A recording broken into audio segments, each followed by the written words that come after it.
Sai with Chitra. உங்களுக்கு எந்த மாதிரியான பாட்டு ரொம்ப பிடிக்கும்? குத்துப்பாட்டா இல்லை மெலடியா? நான் ஒரு மேடை பாடகின்றதுனால நீங்கள் பலருடைய குரலை மிமிக்ரி பண்ணி பாடுவீங்க. யாருக்குறைய 30-40 குரல் மிமிக்ரி பண்ணுவீங்க எல்லாம் போட்டிருக்காங்க. டெல்லிக்கு ராஜா நாளும் பாட்டி சொல்ல தட்டாதே, இப்படி எல்லாரோட வாய்ஸுமே சார். இப்போ யஸ்வரலட்சுமி அம்மா அது வந்து கேடுதல் தான் நடி தில்லையிலே அதை ரங்கிலா பாரடாலனா டாலனா ரே. மற்ற மேடை கச்சேரிகள் பாடுறது வேற. நம்ம முதல்வர் வீட்டில் வந்து அவருடைய பிறந்த தினத்தன்னைக்கு கச்சேரி பண்ணியிருந்த பார்த்தேன். எப்படி இருந்தது அந்த அனுபவம்? நம்ம ஆளுங்க தானே நம்மள இவ்ளோ தூரம் சப்போர்ட் பண்ணி கூட்டிட்டு வந்தாங்க. அவங்களுக்கு தெரியாதா அவங்களோட பெஸ்ட் ஹாலிடேஸ் நம்ம கூட தான். GT Holidays, South India's #1 travel brand.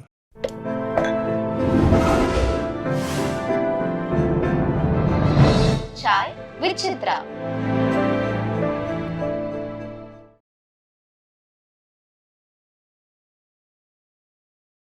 நம்ம பிறந்ததுக்கு ஒரு பலன் இருக்குல்ல சார், பயன் இருக்குல்ல சார். அருமை. ராஜா சார்கிட்ட பாடிட்டோம் போதும் அப்படின்ற மாதிரி வந்துட்டேன். சம்பளம் வாங்கவே இல்லை. 5000 கொடுத்தாங்க, அதுக்கப்புறம் கொடுத்தாங்க சார். நான் வேணான்னு நான் சொல்லிட்டு வந்துட்டேன். அருமை அருமை. ஆனால் அதுக்கப்புறம் ஒரு புரளி ஒன்று வந்தது சார். என்ன? நம்ம சினிமாவில் வந்து அது ராஜா சார்கிட்ட பாடிட்டாங்களாம், சம்பளத்தெல்லாம் ஜாஸ்தி கேட்டாங்களாம் இவங்க அப்படின்னு சொல்லிட்டு அப்புறம் யாரோ வந்து நான் சொன்னதுக்கு ஆப்போசிட்டாக போய் சொல்லியிருக்கீங்களே, நான் சம்பளம் வேணான்னு சொல்லிட்டு வந்தேன், நான் அவர்கிட்ட பாடினதே போதும்னு சொல்லிட்டு வந்தேன், அதெல்லாம் இல்லை, அது ரூமர் அது அப்படின்னு அப்புறமா சொன்னது. உங்களுக்கு எந்த மாதிரியான பாட்டு ரொம்ப பிடிக்கும்? குத்துப்பாட்டா இல்லை மெலடியா? நான் ஒரு மேடை பாடகின்றதுனால அது எல்லாமே பிடிக்கும் சார். பட் என்னோட லிஸ்ட்லன்னு ஒன்று இருக்கும்ல சார், அது வெறும் மெலடி தான் இருக்கும் சார். மெலடி கேட்குறதுன்றது எனக்கு ரொம்ப, என் மெலடி சாங்ஸ் ரொம்ப பிடிக்கும். சித்ரா அம்மாது, ஜானகி அம்மாது, எல்லாரோட ஃபோல்டருமே என்கிட்ட இருக்கும் சார். என்கிட்ட இருக்குது. வாணி அம்மாவோட கலெக்ஷன்ஸு, சிக்கி அம்மாது, ஜமுனா ராணி அம்மாது, பானுமதி அம்மாது. பானுமதி அம்மாவோட வாய்ஸ் எனக்கு ரொம்ப பிடிக்கும் சார். அவங்களோடது வந்து நான் அதை பாடகியாக இல்லாமே நான் கற்றுக்கிட்ட பாட்டு அவங்களோடது எல்லாமே சார். அதில் அவங்களோட பாட்டு வந்து இப்போ வரைக்கும் நான் என் பேரனுக்கு பாடுறது சார். நைட்டில் நான் இப்போ வரைக்கும் பாடுறது. பூவாகி காயாகி கனிந்த மரம் ஒன்று, பூவாமல் காய்க்காமல் கிடந்த மரம் ஒன்று. இந்த பாட்டு சார் சரணம் என்னமோ பண்ணோம்.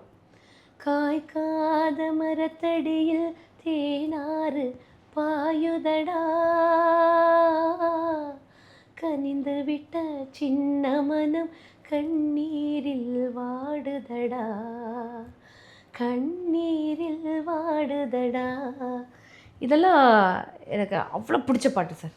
ஆனால் எல்லாரோட சாங் இதுவுமே என்னோடய ஃபோல்டரில் இருக்குது சார். மெலடி எனக்கு ரொம்ப பிடிக்கும் சார். நீங்கள் அடிக்கடி முணுமுணுக்கிற மெலடி பாட்டு அப்படின்னு எதை சொல்லலாம்? துள்ளாத மனமும் துள்ளும், சொல்லாத கதைகள் சொல்லும், எல்லாமே பிடிக்கும் சார்.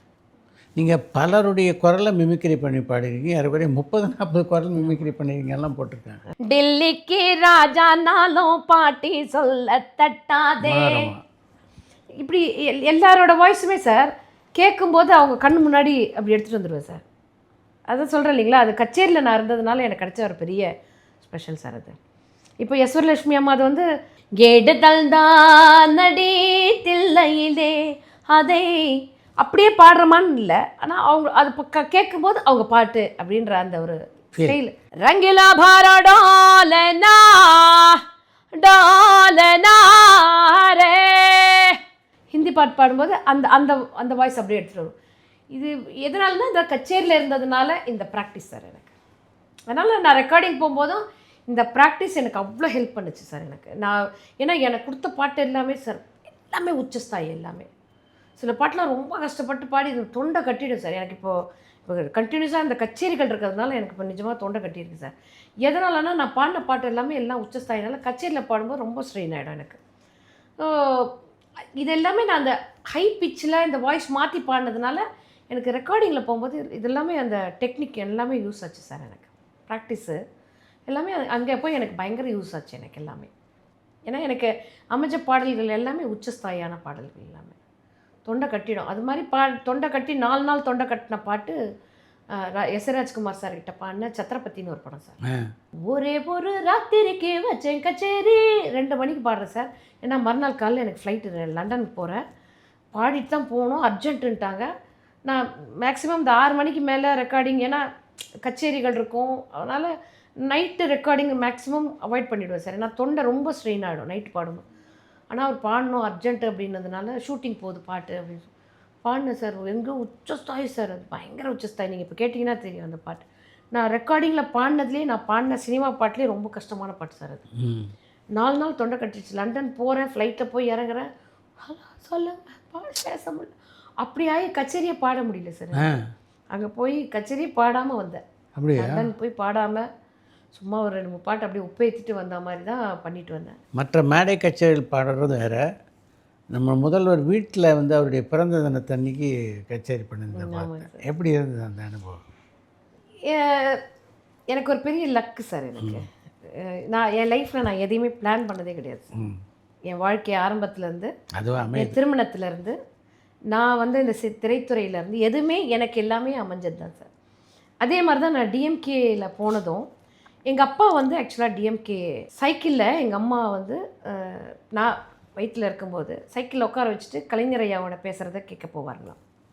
கலைஞர் ஐயா பேச்சுன்றது வந்து எங்கள் அப்பாவுக்கு அம்மாவுக்குலாம் ரொம்ப பிடிச்ச ஒரு, அவரோட பேச்சு, அந்த தமிழ், அந்த அந்த கரகரப்பான குரல், அதனாலேயே என்னமோ தெரியல சார், எனக்கு சின்ன வயசுலேருந்தே வந்து அவரோட பாட்டு ரொம்ப பிடிக்கும் சார். வாழ்க்கையின ஓடம் வந்து எனக்கு எத்தனையோ 1000 பாடல்கள் இருந்தாலும் அந்த பாட்டு வந்து அதில் இருக்க கருத்து, அந்த ஒரு பாட்டை நம்ம உள்வாங்கி கேட்டால் சார் அதில் இருக்க கருத்து எனக்கு ரொம்ப பிடிக்கும். வாழ்க்கை தத்துவத்தை ஒரு பாட்டில் அவ்வளோ அழகாக சொல்லியிருப்பார் அந்த பாடல்களில், அந்த பாட்டில். அப்போது ஒரு நிகழ்ச்சிக்கு எனக்கு டிஎம்கேலேருந்து ஒரு அழைப்பு வருது, இந்த மாதிரி கட்சி நிகழ்ச்சி பாடணும் அப்படின்னு. நான் சொல்கிறது ஒரு 15-18 வருடங்களுக்கு முன்னாடி சார். அப்போது 15 வருடங்கள் முன்னாடி சார். மாசுண்ணா வந்து மேயராக இருக்கார் அப்போது. சரி சொல்லிட்டு நானும் அப்பாவும் தான் அதை ஸ்டார்ட் பண்ணோம், மாணிக்க விநாயக அப்பாவும். அவர் வந்து அவங்களோட சொந்தமே வேறு அவர். அப்போ வந்து சில பாடல்கள்லாம் திரைமெட்டில் இருக்க பாட்டெல்லாம் வார்த்தைகள் மாத்திரம் கழகத்துக்கு மேலே எழுதி அதை அப்படி பாட ஆரம்பிச்சு சார். 2 பேர் ஆரம்பித்தது. அப்புறம் அப்படின்னு 15 வருடங்களாக நிறைய மேடை நிகழ்ச்சி அவங்களோடது. போன எலெக்ஷனுக்கும் அவங்களோடதுக்கு வந்து நான் ஃபுல்லாகவே மாசனாக்கு நிறைய பாடினேன். இந்த சைட் சேகர் பாபுனாக்கும் பாடுவேன், மற்ற ஏவா வேலு சாருக்கும். அதான் கழக நிகழ்ச்சிகள், நிறைய நிகழ்ச்சிகள் நான் பாட ஆரம்பித்தேன்.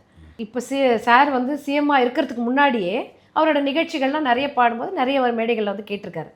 அப்போ நான் அவர்கிட்ட சொல்லியிருக்கேன், சார் நீங்கள் சிஎம் ஆனதுக்கப்புறம் உங்கள் கையால் விருது வாங்கணும்னு எங்களுக்கு ஒரு பெரிய ஆசை சார். எங்கள் கலைஞர்கள் சார்பாக நான் இதை ஒரு கோரிக்கையாக வைக்கிறேன் அப்படின்னு சொன்னேன். அப்போ சிரிச்சுட்டு சரி அப்படின்னாரு. நிறைய நிகழ்ச்சிகள் சார், அவரோட நிகழ்ச்சிகளில் அவரோட கட்சி பாடல்களாகட்டும் எல்லாமே பாடணும்.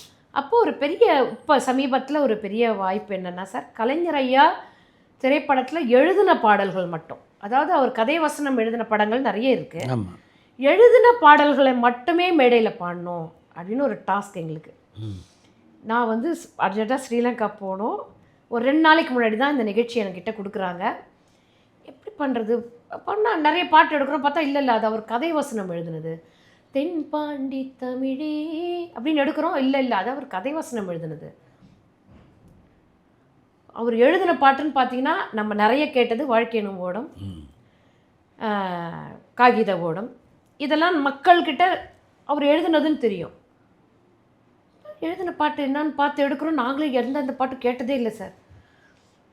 டக்குன்னு இல்லை ஆர்கெஸ்ட்ராக்கெலாம் அந்த பாட்டை அனுப்பி எந்த சிங்கர் போடலாம், எல்லா சிங்கராலையும் அது பாட முடியாது அப்படின்னு சொல்லிட்டு ஃபரீதான்னு சொல்லிட்டு பழைய பாடல்கள்லாம் ரொம்ப அற்புதமாக பாடுவாங்க சார். அவங்களுக்கு ஒரு 10 பாட்டு அனுப்பிட்டு நான் ஒரு 6-7 சாங் நான் எனக்கு என்னெல்லாம் செட், ஏன்னா எனக்கு வாழ்க்கையான ஓடம் ஆல்ரெடி தெரியும், காகித ஓடம் தெரியும். ஸோ இன்னும் 2-3 பாட்டு நான் எடுத்துக்கிட்டு எனக்கு எது செட் ஆகுமோ டக்குன்னு எடுக்க முடியுமோ அதை எடுத்துகிட்டு பாடும்போது அவர் வந்து ஃபுல்லாக அந்த நிகழ்ச்சி வந்து உட்காந்து பார்த்தார் சார். அப்போ அதில் எனக்கு ரொம்ப ரொம்ப கலைஞரை எழுதுனதில் வந்து இந்த பூமாலே நீ புழுதி மண்மேலே வீணே வந்தேன் தவழ்ந்தாய், அப்போ அது கேட்கும்போதே எனக்கு அப்படி ஒரு இதுவாக இருந்தது.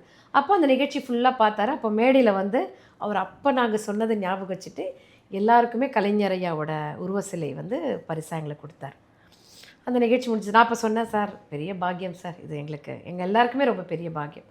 ஏன்னா ஒரு சிஎம் கையால் நம்ம ஒரு விருது வாங்குகிறோம் அப்படின்றது வந்து பெரிய ஒரு பாக்கியம். அப்போ அவர் வந்து பர்சனலாக அவரோட பர்த்டேக்கு ஒரு நிகழ்ச்சி நடத்தணும் போது நிகழ்ச்சி வந்து வேற ஒருத்தர் தான் பண்ணுறதா இருந்தது. நான் அதில் போகிற மாதிரி ஒரு இதுவே கிடையாது சார். நான் மலேசியாவில் இருந்தேன் அப்போ திடீர்னு எனக்கு ஃபோன் பண்ணி இந்த மாதிரி சிஎம் சார் வந்து அந்த நிகழ்ச்சிக்கு உங்களை கண்டிப்பாக வரணும்னு சொல்கிறாரு அப்படின்னாங்க. நான் அந்த தேதியில் நான் வேறு ஒரு நிகழ்ச்சி சபா நிகழ்ச்சி வாங்கிட்டேன். எனக்காக போஸ்டர்லாம் அடிச்சிட்டாங்க. நான் சொன்னேன், ஐயோ வேறு நிகழ்ச்சி இருக்கே சார், சிஎம் கூப்பிட்றாரு, நான் வேணா அவங்கக்கிட்ட கேட்டு பார்க்குறேன், அவங்க அனுமதிச்சாங்கன்னா நான் கண்டிப்பாக. ஏன்னா நாங்கள் கற்றுக்கிட்டது யாருக்கு நிகழ்ச்சி முதல்ல ஒத்துக்கிறோமோ அவங்களுக்கு தான் போகணும், அதுதான். ஏன்னா எங்கள் அப்பா இறந்த அன்றைக்கே சார் எங்கள் அப்பாவோட சடலத்தை கூட நான் வந்து பார்க்கல. யாருக்கு நிகழ்ச்சி ஒத்துக்கிட்டனோ அந்த நிகழ்ச்சி முழுமையாக முழிச்சிட்டு தான் நான் வந்தேன் எங்கள் அப்பாவோட இதுக்கே. அப்போது நான் பார்க்கல, அதுக்குள்ளே எடுத்துட்டாங்க எங்கள் அப்பா. அது மாதிரி நாங்கள் வந்து எங்களுக்கு நிகழ்ச்சி தான் முதல் கடவுள், பிரின்சிபல் அதுதான். அதனால் நான் கேட்குறேன் சார், அவர் அனுமதிச்சானா நான் வரேன் அப்படின்னு சொல்லிட்டு அவரை கேட்டேன். அவர் ரொம்ப பெருந்தன்மையாக, ஐயோ சிஎம் சார் கூப்பிட்றாரு, நீங்கள் போயிட்டு வாங்க அப்படின்னார்.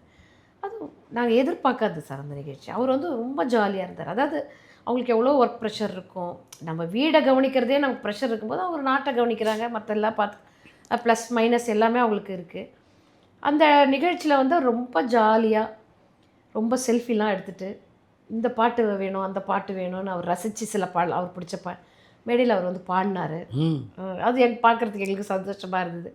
ஸோ அந்த இது வந்து எங்களுக்கு ரொம்ப சந்தோஷம். அதையும் தாண்டி என்னை ஞாபகம் வச்சுக்கிட்டவர், இவங்களுக்கு ஏதாவது செய்யணும் அப்படின்ட்டு எனக்கு வந்து ஜெயலலிதா கெவின் பல்கலைக்கழகத்தில் சிண்டிகேட் மெம்பராக அவரே பர்சனலாக என்னை தேர்ந்தெடுத்து ஒரு கௌரவ பதவி ஒன்று கொடுத்தாரு சார். அது வந்து ரொம்ப வாழ்நாளில் மறக்க முடியாத ஒரு சந்தோஷம் சார். எனக்கு என்னென்ன பாடல்கள்லாம் ரொம்ப விரும்பி கேட்டார் அன்றைக்கி நிறைய மெலடி கேட்டார் சார். அம்மா துர்காம்மா வந்து ராசாவே ஒன்னா எண்ணித்தா அந்த பாட்டு கேட்டாங்க. நாங்கள் வந்து ரொம்ப ப்ராக்டிஸ் பண்ணிட்டு போயிருந்தோம். இவர் கண்டிப்பாக அந்த பாட்டு கேட்பார், நம்ம பாடணும் அப்படின்ட்டு. நீ இல்லாத உலகத்திலே நிம்மதி இல்லை. அப்புறம் அவர் வந்து மேடையில் திடீர்னு அவரே மேடைக்கு வந்துட்டு இந்த பாட்டுக்கான விளக்கம் ஏன் எனக்கு அவருக்கு அந்த பாட்டை பிடிக்கும்னு சொல்லி அவரே பாடினார் அந்த பாட்டை. எல்லாமே மெலடி சாங்ஸ் நிறைய இது. அந்த நிகழ்ச்சி வந்து கொஞ்சம் முதியோர்களுக்காக பண்ணதுனால அவங்க வந்து மன்மதராசா கண்டிப்பாக வேணும்ன்றதுனால மன்மதராசா பாடினா அவங்கெல்லாம் முன்னாடி சிஎம் முன்னாடி வந்து அப்போ அவர் வந்து சிஎம்மாக வராமல் ஒரு குடும்பத்தாரோட வந்த ஒரு நிகழ்னால அவங்க இதெல்லாம் ஜாலியாக ஆடினதை அவரும் நல்லா ரசித்து பார்த்து அது ஒரு மறக்க முடியாத ஒரு நிகழ்ச்சி. சிஎம் சாரோட நிறைய நிகழ்ச்சி முன்னாடி அவர் உட்காந்து நாங்கள் நிறைய பாடியிருக்கோம். பட் இந்த நிகழ்ச்சி வந்து ஒரு மறக்க முடியாத ஒரு நிகழ்ச்சியாக இருந்தது. அவர் ரொம்ப கேஷுவலாக ப்ரோட்டோக்கால்லாம் இல்லாமல் அந்த ஒரு நிகழ்ச்சி சார். அது ஒரு நாளில் எத்தனை மணி நேரம் பாடல்களை கேட்பீங்க? பாடல்கள் கேட்குறமோ இல்லையோ சார், மைண்டுக்குள்ளே ஏதாவது ஒரு பாட்டு நமக்கு வந்து ஓடிட்டே தான் சார் இருக்கும். ஏதோ ஒன்று ஓடிட்டே இருக்கும். அது எங்கேயாவது கேட்டிருப்போம், அந்த பாட்டு நம்மளுக்கு ஓடிட்டே இருக்கும். எனக்கு வந்து நான் நிறைய பிரயாணம் பண்ணியிருக்கேன் சார். இந்த ஒரு 40 வருடம் நான் வந்து 87 வரேன் சார் லைட் மியூசிக் ஃபீல்டுக்கு. 87 தான் நான் வரேன். இன்னைய வரைக்கும் லைட் மியூசிக்கும் பாடிட்டுருக்கேன், திரைப்படங்களையும் பாடிட்டுருக்கேன். எனக்கு பயணம் வந்து பார்த்திங்கன்னா ஃப்ளைட் பிரயாணமோ மற்ற பிரயாணத்தை விட எனக்கு காரில் போகிறது ரொம்ப பிடிக்கும். ஏன்னா அதில் மாதிரி ஒரு கம்ஃபர்டபுள் வேறு எதுவுமே இல்லை அப்படின்றது. நிறைய பேர் இங்கேருந்து நீங்கள் வைசாக் காரில் போனீங்களா, இங்கேருந்து நீங்கள் கன்னியாகுமரி காரில் போனீங்களான்னா எனக்கு அது அலுப்பு தெரியாது சார். ஏன்னா அதில் தான் எல்லா பாட்டும் நம்ம ஒரு பென்ட்ரைவில் போட்டால் எப்படியும் போயிட்டு நம்ம வரத்துக்குள்ளே எத்தனையோ 100 பாடல்கள் நம்ம கேட்டுடலாம் சார். அதில் அப்படி போகும்போது நிறைய பாடல்கள் கேட்பேன் சார். நான் வீட்டில் இருக்கும்போது ஆட்டோமேட்டிக்காக எங்கள் வீட்டில் வந்து டிவியில் ஏதாவது ஒரு யூடியூப்பில் ஏதாவது ஒரு ஹிட்ஸு போயிட்டுருக்கோம். ஸோ அது மாதிரி நம்ம வீட்டில் பாடல்கள் போயிட்டே இருக்கும். அதனால் பாட்டு இப்போ தான் அப்போ தான் இல்லை சார், எப்போயுமே நம்ம இதில் வந்து பாட்டு இருந்துகிட்டே இருக்கும் சார்.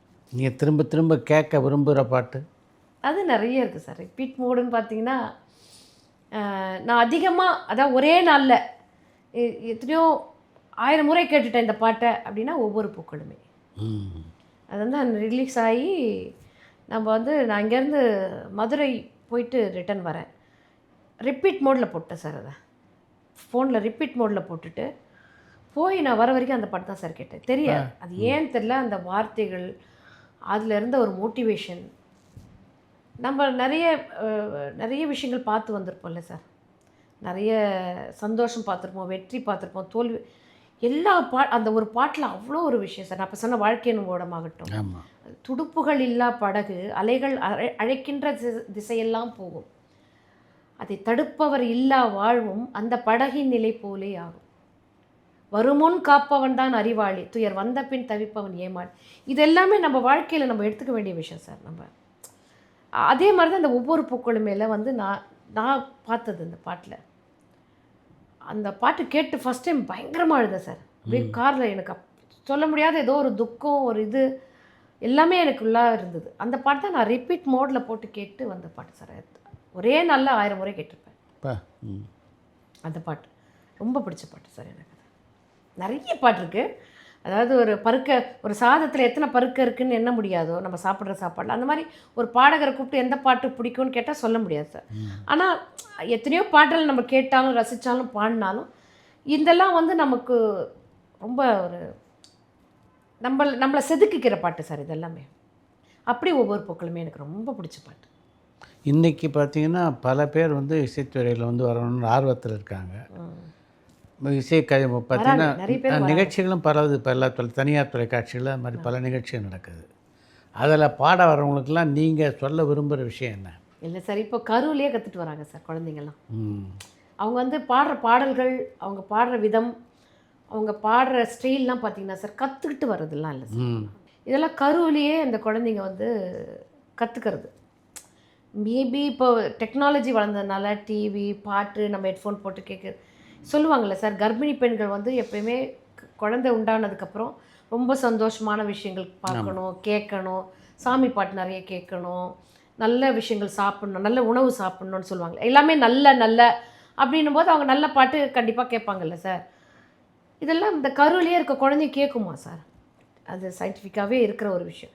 அதனால் இப்போ வர குழந்தைங்க பார்த்திங்கன்னா சின்ன குழந்தை சார் அவ்வளோ அருமையாக பாடுது. ஆனால் என்ன ஒரு வருத்தமாக இருக்குன்னா அந்த குழந்தைங்க மேலே போடுற ப்ரெஷர், அதை திணிக்கிறது. இது இந்த குழந்தை பாரு எப்படி பாடுது, நீ பாரு எப்படி அப்படின்னு அதை ஒரு ஒப்பிடுதல், இதெல்லாம் இல்லாமல் இருந்தால் அந்த குழந்தைங்களோட லைஃப் நல்லாயிருக்கும்.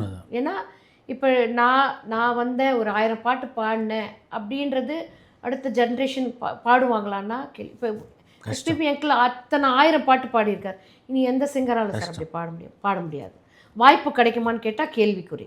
நீங்கள் பண்ண சாதனையே பண்ண முடியாது அப்படின்போது எஸ்பி பாலசுப்ரமணியா, ஜானகி, பி சுஷீலா பண்ண சாதனையெல்லாம் எப்படின்றது ஒரு கேள்விக்குறியாக இருக்குது சார். ஏன்னா இதுதான் லைஃப்னு அது அவங்க டிசிஷன் எடுத்துக்கவும் கூடாது சார்.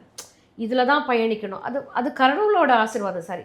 அவங்க அதில் தான் பயணிக்கணும்னு அவங்களுக்கு அந்த ஒரு இது இருந்தால் கண்டிப்பாக அவங்க அதில் தான் பயணிப்பாங்க சார். அந்த குழந்தைங்க மேலே போடுற ப்ரெஷர், அந்த ஒரு டென்ஷன் அந்த குழந்தைங்க ஆகிறது, அப்படியே நைட்டெல்லாம் கண்ணு முழிச்சு அதுக்கு 2 மணிக்கு மேலே ஷூட் பண்ணுறது, இதெல்லாம் பார்க்கும்போது சார் கொஞ்சம் பயமாக இருக்குது நம்மளுக்கு. ஐயோ அந்த குழந்தைங்களோட லைஃப் எப்படி இருக்கும்? ஏன்னா அந்த குழந்தைங்க இதுதான் போல் இருக்குதுன்னு அதுங்க ஒரு மைண்டுக்குள்ளே எடுத்துகிட்டு ஒரு ஆட்டிடியூட் ஒன்று வருது இல்லை சார் அந்த குழந்தைங்களுக்குள்ளே. அது வந்து ஃப்யூச்சர் எந்த அளவுக்கு இருக்கும், எப்படி இருக்கும் அப்படின்ற ஒரு தாயாக ஒரு பயம் ஒன்று எனக்கு இருக்கும் சார். எப்பயுமே எனக்கு இந்த குழந்தைங்களாம் எப்படி வரும், எப்படி இதுங்க வந்து சர்வே ஆகும் அப்படின்ற ஒரு பயம் இருக்கும் சார் எனக்கு. ஆனால் எல்லா குழந்தைங்களும் அதிபயங்கர திறமைசாலிகளாக இருக்காங்க சார். அதில் வந்து டவுட்டே கிடையாது. அவங்க பாடுற பாட்டு, சங்கதி. இப்போ நான் எஸ்பிபி அங்கிள் பக்கத்தில் நின்று பாடுறாருன்னா 1000 மேடை ஏறி இருந்தாலும் 1001வது மேடை எனக்கு பயம் இருக்கும். ஆனால் எவ்வளோ பெரிய ஜாம்பவான்கள் முன்னாடி உட்காந்துருந்தாலும் அந்த குழந்தைங்க இளம் கன்ற பயமறியாதுன்னுவாங்க சார்.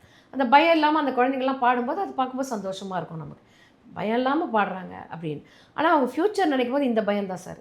ஏன்னா இதுதான் குழந்தைங்க மைண்டில் ஏற்றிட்டு அந்த ஆட்டிடியூட் இல்லாமல் மற்ற விஷயங்களும் அந்த குழந்தைங்க கற்றுக்கணும் அப்படின்றது அந்த ஒரு இதுவாக எப்பவுமே அந்த ஒரு பயம் இருக்கும் சார் எனக்கு.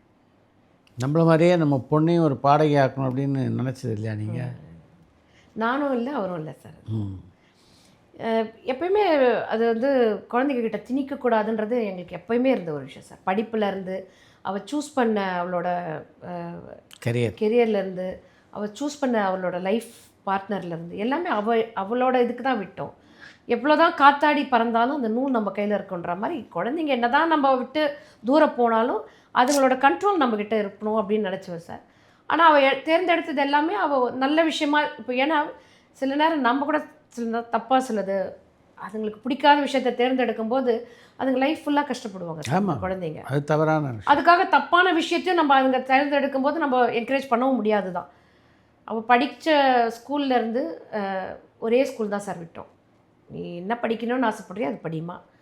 அப்புறமா அவள் வந்து நான் விஸ்காம் படிக்க போகிறேன், ஃபஸ்ட்டு 9வது படிக்கும்போது நான் வந்து பைலட் ஆகணும், நான் வந்து அதாகணும் இதாகணும்னா, அப்போ அது புரிதல் இல்லாமல் இருக்கான்னு தெரிஞ்சுது எங்களுக்கு. சரி ஓகேம்மா அப்படின்னு. இப்போ 9வது படித்து முடிச்சதுக்கப்புறம் எனக்கு ஒரு கேமரா வாங்கி கொடுங்க, நான் கேமராமேன் ஆக போகிறேன்னா சரின்னு கேமரா வாங்கி கொடுத்தோம். அப்போத்துலேருந்து நான் +2 முடித்ததுக்கப்புறம் நான் விஸ்காம் முடிச்சுட்டு நான் கேமரா தான் பண்ண போகிறேன் அப்படின்னா சரின்னு விஸ்காம் இது பண்ணி விஸ்காம் முடித்ததுக்கப்புறம் 1 இயர் ஊட்டியில் வந்து லைட் அண்ட் லைஃப்னு ஒரு காலேஜ் சார், 1 இயர் கோர்ஸ் அது. அதுக்கான செலவு பார்த்திங்கன்னா பெரிய செலவு. அந்த ஒரு வருஷத்துக்கான சம்பளமே அதிகப்படியான ஃபீஸ் தான் அது. ஓ சரி படிமான்னு சொல்லி அதை படிக்க வச்சு அவளுக்கு கேமராலாம் போய் சிங்கப்பூரில் போய் எல்லாம் வாங்கி கொடுத்து எல்லாமே இது பண்ணோம். அதுக்கப்புறம் எங்கள் பாட்டியெல்லாம் கூட திட்டினாங்க, ஒரு பொம்பளை பொண்ணுக்கு என்னென்ன கொடுக்குமோ அதான் செய்யணும், அவ இஷ்டத்துக்கு நீங்கள் விடுறீங்க, இந்த செலவுக்கு அவளுக்கு கல்யாணமே பண்ணியிருக்கலாம் அப்படின்னாங்க. அப்படி கிடையாது சார். பெண்கள் இப்போ எவ்வளோ துறையில் பயங்கரமாக முன்னேறி இருக்காங்க சார். அவங்க கரெக்டாக சூஸ் பண்ணுறாங்க, அவங்க தெளிவாக இருக்காங்க நிறைய விஷயத்தில். எனக்கு இது வேணும் அது வேணுன்றதெல்லாம் வந்து அவங்க கரெக்டாக சூஸ் பண்ணி எடுத்துக்கிறாங்க. அப்படின்னும்போது நம்ம வந்து கல்யாணம்ன்ற ஒரு ஒரு ஒரு விஷயத்துக்குள்ளே மொத்தம் அவங்கள எடுத்து போய் வைக்கணுன்றது இப்போ காலகட்டங்கள் இல்லை சார். கரெக்ட். ஏன்னா அப்போல்லாம் கல்யாணம் தான். ஒரு பொண்ணுன்னா படிக்கணும், டெஸ்டினேஷனே அதான். அதுதான். நீ கல்யாணம் பண்ணிமா லைஃப்பில் செட்டில் ஆகிடுமான்ற காலகட்டம் இப்போ இல்லை சார். அவங்க அதை தாண்டின நிறைய விஷயங்கள் அவங்க சாதிக்கிறாங்க. அப்போ அதுவே எனக்கு அப்போவே அந்த புரிதல் எனக்கு இருந்தது சார். இல்லை அவள் படிக்கட்டும் அப்படின்ட்டு அப்போ அவள் விரும்பின ஒருத்தரை கல்யாணம் பண்ணிக்கணுன்னா அப்போ நம்ம வீட்டிலேருந்தும் நிறைய எதிர்ப்புலாம் வந்தது. வேணாம், அது சரியாக வராத. உங்களை மாதிரியே காதல் திருமணம் தான் சார். நாங்களாக பார்த்து பண்ணியிருந்தா கூட அந்த மாதிரி ஒரு எனக்கு ஒரு மகன் கிடச்சிருக்க மாட்டார். அருமை. அப்படி ஒரு மகன் ஸ்தானத்தில் இருந்து எங்களை இப்போ அவ்வளோ டேக் கேர் எடுத்து பார்த்துக்கிறதுலேருந்து அது வந்து கடவுள் கொடுத்த ஒரு பெரிய ஒரு ஒரு ஆசீர்வாதம் தான் சார் எங்களுக்கு. அது அவள் தேர்ந்தெடுத்த எல்லாமே கரெக்டாக இருந்தது. ரொம்ப தெளிவாக இருப்பா சார். எங்கள் மகன்றதுனால சொல்லலை, நான் வந்து ரொம்ப கொஞ்சம் தெரியாது எனக்கு நிறைய விஷயங்கள். எங்கள் கணவர் கைட் பண்ணுவார். அதுக்கப்புறம் என் மகன் வந்து ஒரு வாட்டி நான் அழும்போது சொன்னான், மம்மி நீங்கள் அழறீங்க அப்படின்னா உங்கள் கண்ணிலேருந்து வர ஒரு சொட்டு கண்ணீர் அந்த கண்ணீருக்கு தகுதியானவங்களுக்காக நீங்கள் அழணும், அந்த தகுதி இல்லாதவங்களுக்காக நீங்கள் அழறது வேஸ்ட், எதுக்கு மெச்சூரிட்டி அப்படின்னு அவள் 8வது 7வது படிக்கும்போது சொன்னான் சார் எங்கிட்ட. அப்பா. ஸோ அந்த மெச்சூரிட்டி அவளுக்கு அப்போவே இருந்தது. கிரேட். அப்போ சொல்லுவா அப்போ வண்டியெலாம் இல்லை சார். அப்போ சொல்லுவா, காரில் நம்மளை ஏற்றாமல் போகிறாங்கன்னா நம்ம ஏற்றின்னு போகிற தகுதி அவங்களுக்கு இல்லைன்னு நினச்சிங்க மம்மி அப்படின்வா சார். சாதாரணமாக அப்படி சொல்லிவிடுவா, நம்மளை ஏற்றுற தகுதி அவங்களுக்கு இல்லை நீங்கள் நினச்சிக்கோங்க. அந்த அவள் அழும்போது சொன்னதா சார். அதுக்கப்புறம் நான் பெருசாக அழறதை நிறுத்திட்டேன். பெரிய விஷயம். அழறதே நிறுத்திட்டேன். சின்ன விஷயத்துக்கு கண் கலங்கிறது அதெல்லாமே நிறுத்திட்டேன் சார் நான் அப்போ. ஸோ அந்த மெச்சூரிட்டி அவகிட்ட இருந்ததுனால அவள் கரெக்டாக தான் தேர்ந்தெடுப்பான்ற நம்பிக்கையும் இருந்தது. அந்த மாப்பிள்ளையும் எங்களுக்கு ஒரு 9 வருஷமாக எனக்கு தெரியுன்றதுனால, அவரை கேரக்டரும் தெரியுன்றதுனால திருமணம் செஞ்சு வச்சோம் சார். ஸோ அந்தளவுக்கு கடவுள் வந்து இப்போ நீங்கள் சொன்ன மாதிரி 45 வயசில் பாட்டி ஆகிட்டேன். 43 வயசில் கல்யாணம் பண்ண பொண்ணுக்கு 45 வயசில் பாட்டி ஆகிட்டேன். இன்றைக்கி எல்லா கடமைகளையும் முடிச்சுட்டு அந்த பேரனை பார்த்துக்கக்கூடிய ஒரு தெம்போட ஒரு சம்பாதிக்கக்கூடிய ஒரு பாட்டியாக நான் இருக்கேன் அப்படின்றது ஒரு பெரிய சந்தோஷம். அருமை அருமை.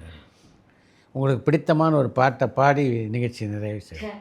நான் பாடாத பாட்டு சார் இது. நான் நிறைய பாடல இந்த நிகழ்ச்சி, நான் நிறைய பாடல. ஏன்னா எனக்கு இந்த 20 நாள் இந்த எலெக்ஷன் ப்ரோக்ராம் டெய்லி போகிறதுனால கொஞ்சம் த்ரோட் எனக்கு சரியில்லாமையே தான் இருக்குது. இந்த நேரத்தில் எனக்கு வாய்ப்பு கொடுத்த எல்லாருக்குமே நான் நன்றி தெரிவிச்சுக்கிறேன் சார். அதாவது எங்களை வந்து என்ன தான் நாங்கள் திரைப்படத்தில் பாடி இருந்தாலும் இந்த மாதிரி பேட்டிகள் மூலியமாக எங்களுக்கு பிடிச்ச விஷயங்கள் நாங்கள் அனுபவித்து வந்த விஷயங்கள், நாங்கள் வாழ்க்கை கடந்து வந்து பாதை எல்லாமே நீங்கள் கேட்குறதுனால அது மக்கள்கிட்டையும் நாங்கள் சொல்கிறக்கூடிய வாய்ப்பு கிடைக்கல சார். உங்களுக்கும் எங்களுடைய மனமார்ந்த நன்றியை தெரிவிச்சுக்கிறேன் சார். எங்கள் இசை குடும்பம் சார்பாகவும் இசை சொந்தங்கள் சார்பாகவும். நான் பாடாத பாட்டு சார், எனக்கு ரொம்ப பிடிச்ச பாட்டு. செய்யும் தொழிலே தெய்வம், அந்த திறமைதான் நமது செல்வம், கையும் காலும் தான் உதவி, பெற்ற கடமைதான் நமக்கு பதவி. செய்யும் தொழிலே தெய்வம், அந்த திறமைதான் நமது செல்வம். இது ஏன் சொல்கிறேன், இந்த பாட்டு எனக்கு ரொம்ப பிடிக்கும்னா சார், அவங்க தொழில் தான் சார் அவங்க தெய்வம். என் தொழில் பாடுறது. நம்ம ரோடு க்ளீனாக இருக்குன்னா அது அவங்க எடுக்கிறதுனால தான் அது க்ளீனாக இருக்குது. அந்த தொழில் அவங்களுக்கு தெய்வம் சார் அது. அதனால் எல்லா தொழிலுமே அவங்களோட தெய்வம்.